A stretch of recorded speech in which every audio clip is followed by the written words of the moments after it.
Ram Charan. So ఎప్పుడైతే ఈ మానవ అనేటువంటి డైలాగ్ చెప్పి కూల్ డ్రింక్ ఇవ్వ అని అడిగాడో సినిమా హిట్ అయిపోయింది, పిల్లల్లో కూడా వెళ్ళిపోయింది అనేటువంటి నమ్మకం కలిగింది. మరి ఆ కుర్రాడే ఇప్పుడు మనల్ని నెక్స్ట్ క్వశ్చన్ అడగబోతున్నాడు. So let's have Ram Charan's video please. Congratulations Jagadeka Veerudu Athiloka Sundari dream team తీసిన సినిమా 30 years ముగించింది.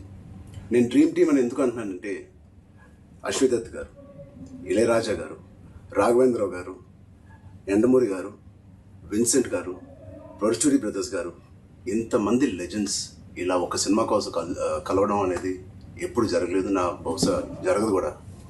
అందునే మా జనరేషన్ అందరూ వీళ్ళని డ్రీమ్ టీమ్ అంటారు. నాకు చిన్నప్పుడు మెమరీస్, బహుశా నాకు హనుమాన్ మీద భక్తి ఎప్పుడు మొదలైందో తెలియదు, కానీ ఖచ్చితంగా నేను చెప్పగలుగుతాను జై చిరంజీవ జగదేక వీర సాంగ్ నుంచి మొదలైంది ఏమో.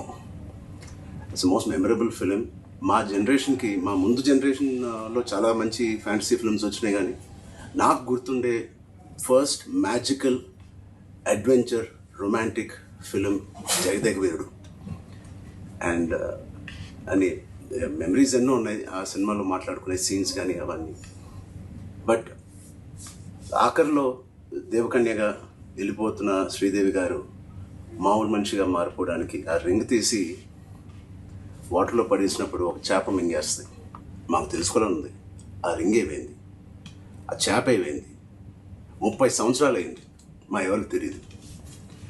ఇప్పుడు ఆ రింగ్ ఎక్కడ ఉంది, ఆ చేప ఎక్కడ ఉంది, దీనికి జవాబు ఒక్కలే ఇవ్వగలుగుతారు, మిస్టర్ నాగశ్విన్ గారు. నాగశ్విన్ మా జనరేషన్కి త్వరలో ఒక మంచి జవాబు ఇవ్వాలని డిమాండ్ చేస్తున్నాం, అడగట్లేదు. Thank you so much. అంటే లైక్